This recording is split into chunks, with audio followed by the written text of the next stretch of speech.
তিন দফা দাবিতে প্রধান উপদেষ্টার কার্যালয়ের মূল ফটক অবরুদ্ধ করে রেখেছেন জুলাই আন্দোলনে আহতরা।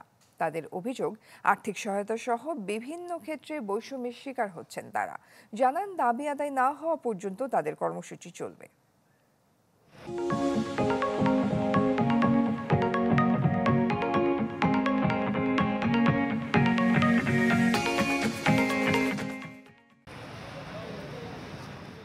এই মধ্যরাতেও প্রধান উপদেষ্টার কার্যালয়ের প্রধান ফটকে জুলাই গণ অভ্যুত্থানের আহতরা।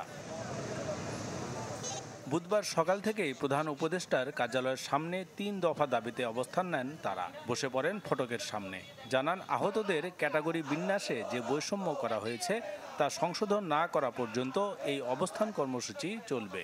ম্যাক্সিমাম অসুস্থ মানুষ যাদের এ ক্যাটাগরিতে, বি ক্যাটাগরিতে থাকার কথা, তারা সি ক্যাটাগরিতে, মানে 80% মানুষ সি ক্যাটাগরিতে, আর 1000-5,000-এর মতো এ এবং বি ক্যাটাগরিতে। আমরা চাই যে দুইটা ক্যাটাগরি ভাগ করা হোক, এ এবং বি। আর যদি তা না হয় তাহলে সি ক্যাটাগরি ভাইদেরকে পুনর্বাসন করার আগ পর্যন্ত তাদেরকে সরকারি আওতাভুক্ত করা হোক। কারণ আমরা বৈষম্য দূর করতে যাই, আজ আমাদের সন্তানরাই বৈষম্যের শিকার হচ্ছি আমরা।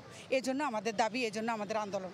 বলছেন, মুক্তিযুদ্ধ মন্ত্রণালয় থেকে নিরাশ হয়েছেন তারা, তাই তাদের এই বিক্ষোভ।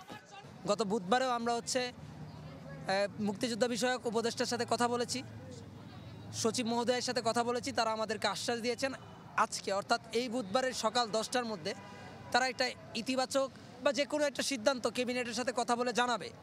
আমাদের সিদ্ধান্তটা সম্পূর্ণরূপে তারা নেগেটিভ দিয়েছে। এতে আমরা আরও স্পষ্ট হয়েছি তারা বৈষম্যটা রাখতে চাচ্ছে। প্রতিটা মন্ত্রণালয়ে এখনও কিন্তু খুনি হাসিনার দোসররা দায়িত্ব পালন করছে।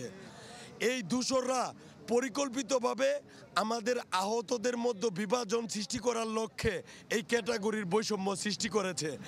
অপ্রীতিকর পরিস্থিতি এড়াতে মোতায়েন রয়েছে আইন শৃঙ্খলা বাহিনী। রিজভী হাবিব, চ্যানেল 24, ঢাকা।